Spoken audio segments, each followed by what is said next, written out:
Es momento de recibir a Álvaro Perrone, diputado de Cabildo Abierto. Gracias por acompañarnos, un gusto recibirlo. ¿Qué tal? El agradecido soy yo. Bueno, estaremos hablando de varios temas de actualidad. Obviamente que vamos a comenzar hablando de esta situación que se vivió ayer en el Parlamento. Usted discutió con Sebastián Andújar, presidente de la Cámara de Representantes, por algo puntual que está vinculado con Casa de Galicia. ¿Cuál fue su sentir? ¿Qué fue lo que pasó? A ver, el funcionamiento en la Cámara tiene un orden. Antes de cada sesión, o antes de las 2 sesiones que se hacen semanalmente, hay una coordinación de bancadas donde va un representante de cada partido, se acuerdan los temas que se van a tratar y la dinámica de cómo se tratan los temas. En la Cámara hay 2 pantallas grandes, donde esas pantallas se emite la persona que está hablando y muchas veces se utiliza para pasar gráficas, estadísticas, documentación del tratamiento de los temas. Ahora, la dinámica de funcionamiento es que siempre que se va a pasar un video en la pantalla de cualquiera que sea el tema, siempre el video primero se ve en la coordinación. A mí me toca ser el coordinador de Cabildo Abierto. Entonces, cuando un partido viene y dice, vamos a pasar este video, bueno, vamos a analizarlo, a ver de qué se trata el video y que todos estemos de acuerdo, porque nunca se sabe lo que viene en ese video. El tema es que nosotros ayer no estábamos enterados de ese video, el video no pasó por coordinación, y cuando el video se empieza a pasar, era un video editado, ¿no? Con las aplicaciones que se utilizan ahora, que tenía que ver con expresiones del exministro Daniel Salinas. Entonces, bueno... Necesita su fuerza política. Exactamente. Entonces nosotros dijimos, bueno, pero a ver, este video no pasó por coordinación, no estamos enterados. Uno no sabe lo que viene en el video. Estábamos en medio de una interpelación, entonces se empieza a exponer a una persona que no estaba en la interpelación con una edición que de alguna forma, al final no terminé prestando la atención al video, pero la edición podía distorsionar la realidad de los dichos del doctor Salinas. Entonces, bueno, fue por eso mi malestar. No fui el único que expresó el malestar dentro del oficialismo. La sesión, bueno, se tornó un poco, levantó temperatura y se terminó suspendiendo. Después, bueno, se retomó la sesión.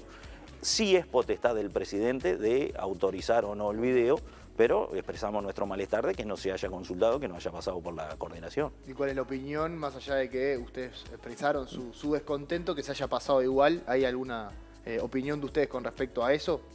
Sí, claro. La opinión es que, bueno, lo que decía, no estuvo la coordinación.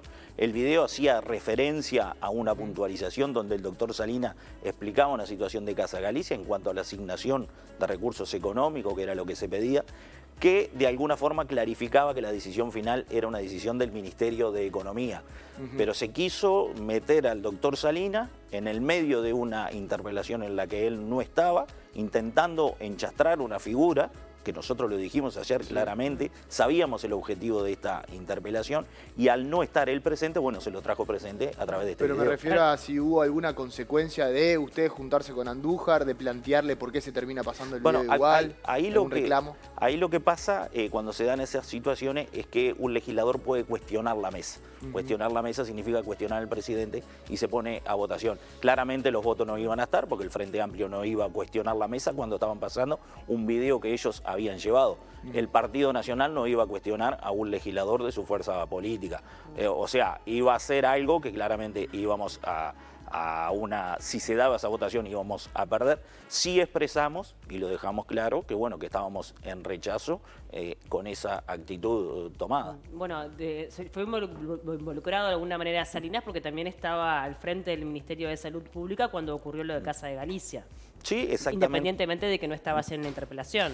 Exactamente. Una cosa es nombrar la situación, sí hablar. Otra cosa es traer videos, ¿no? Claro. Esa es la diferencia. Era una forma de traerlo casi presencialmente a través de imágenes.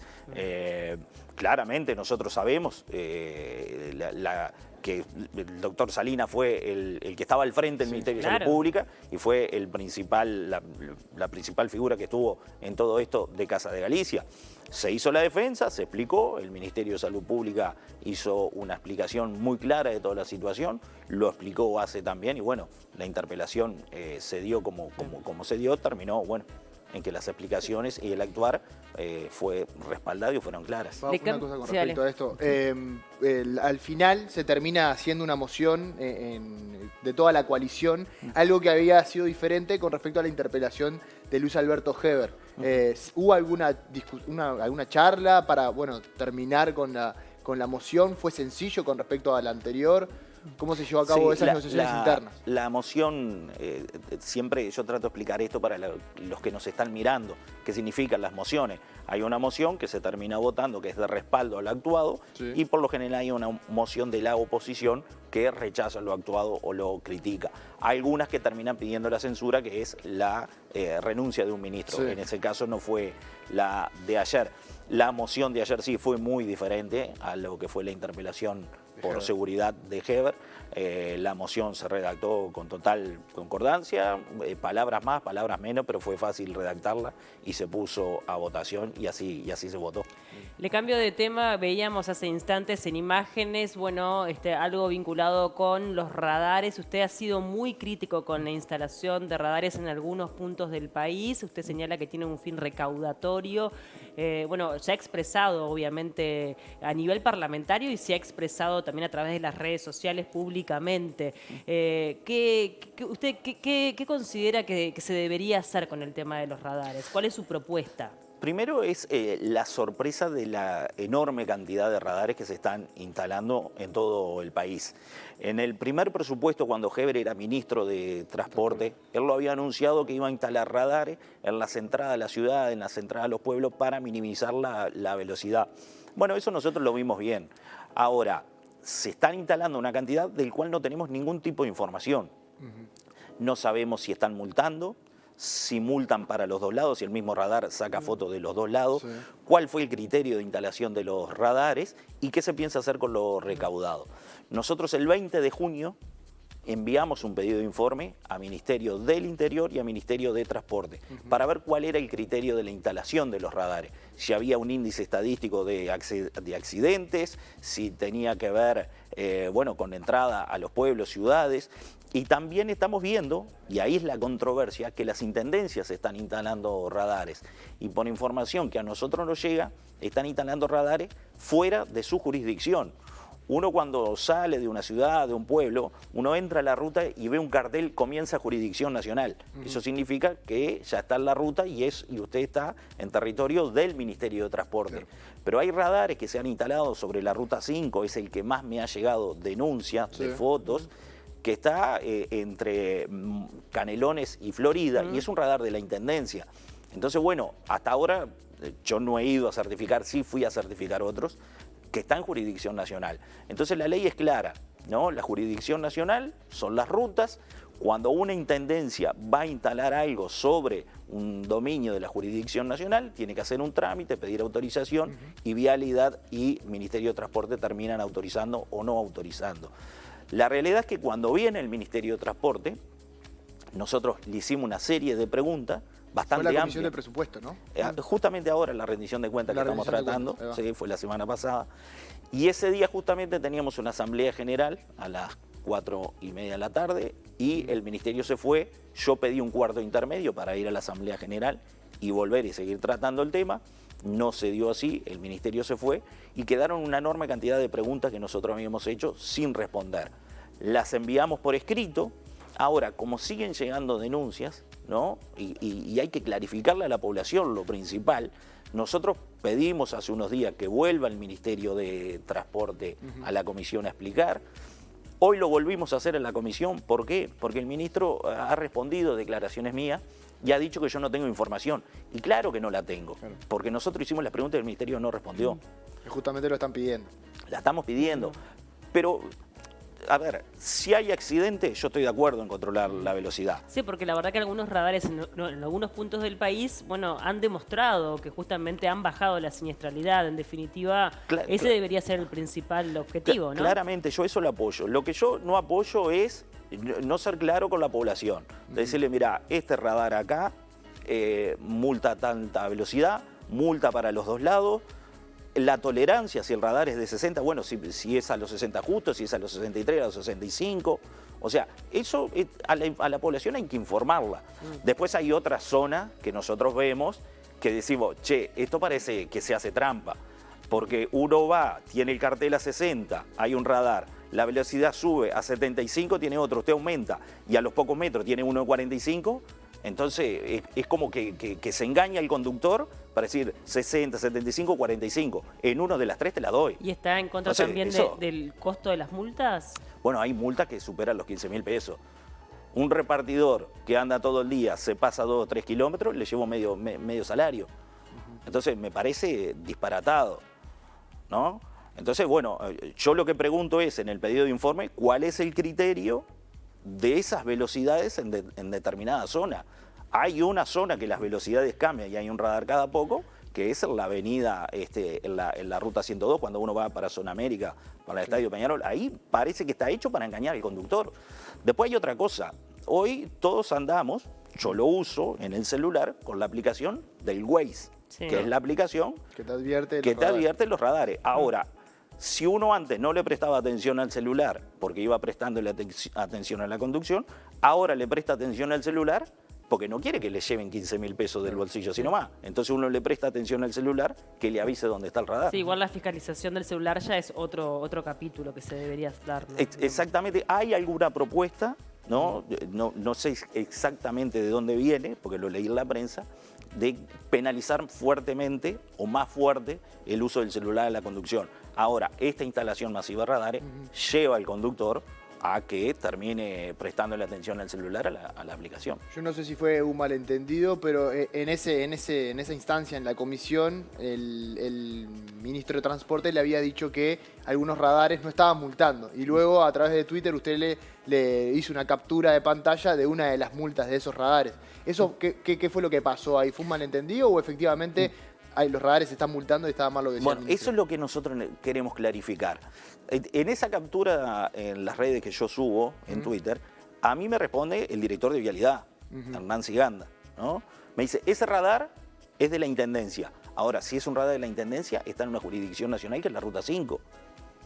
Entonces, ahí vemos como que, yo, hablando claro, los que me están viendo, yo creo que están jugando la Intendencia con Ministerio de Transporte, Ministerio de Interior, siga, recaudemos todo. Entonces, eso es lo que yo interpreto. Y se están violando las jurisdicciones de dominio. ¿Y qué paso va a seguir teniendo, bueno, obviamente este planteo? Bueno, yo primero están los pasos personales, yo no puedo dar pasos personales, tengo que convencer a mi partido, porque yo soy el integrante de Cabildo Abierto en la Comisión de Rendición de Cuentas, donde estamos yendo a una instancia de los tiempos se van achicando y tenemos que ir a la votación de los articulados. Yo, por lo pronto, ¿qué le voy a decir yo a mi partido? Por lo pronto, no votar los artículos del Ministerio de Transporte hasta que no se clarifique esto, pero no la clarificación para mí, la clarificación para la población. O sea, generar una presión por ese lado. No es generar una presión, es que uno para votar tiene que estar convencido de que está votando. En esta rendición de cuentas, el Ministerio de Transporte, que es el ministerio que tiene mayor asignación de recursos, ¿no? Pide una fuerte partida de 1.000 millones de pesos. ¿No? Entonces, bueno, a ver, revisemos, porque por un lado piden 1.000 millones de pesos, por otro lado van a recaudar, que ya sabemos que es una cifra exorbitante por las multas. Entonces, por un lado dijimos cuando arrancamos el gobierno, palabra del presidente de la calle, no vamos a aumentar impuestos. Ahora esta recaudación de estos radares, ¿cómo se toma?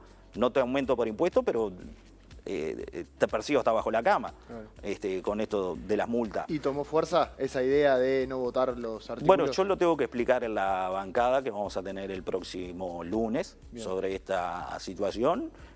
Sí tengo que decir la verdad, las opiniones adentro de Cabildo Abierto creo que en este tema están un poco divididas porque hay gente que está más a favor de los radares que otro, pero bueno, la realidad es que para tomar la determinación final yo entiendo que tenemos que ver los estudios que en un primer pedido de informe el Ministerio de Transporte me responde, que hay estudios hechos por UNACEP, por Caminera y por Vialidad. Bueno, nosotros queremos ver los estudios, porque yo pongo el ejemplo de la zona que yo más conozco, que hace más de 25 años que viajo todos los días a Montevideo Canelones, donde se instalaron los radares no son zonas de accidentes. Entonces, bueno, de repente si me muestran los estudios, decir, mira, acá están las estadísticas de los accidentes, tanto por año, y ahora, ¿los accidentes eran por velocidad o por qué eran? También hay radares que no los tengo identificados, pero sí me han llegado mensajes por las redes, porque la verdad que por las redes últimamente llega todo y ha explotado este tema, donde hay radares en zonas de escuela de 45 kilómetros, pero te multan a las 2 de la mañana. Entonces, esa es una de las preguntas que yo le hago al Ministerio de Transporte. Si está en una zona de escuela a las 2 de la mañana, no es una escuela.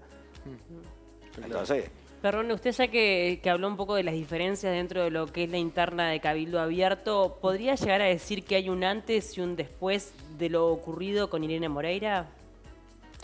Bueno, para nosotros el episodio Irene Moreira es un tema cerrado.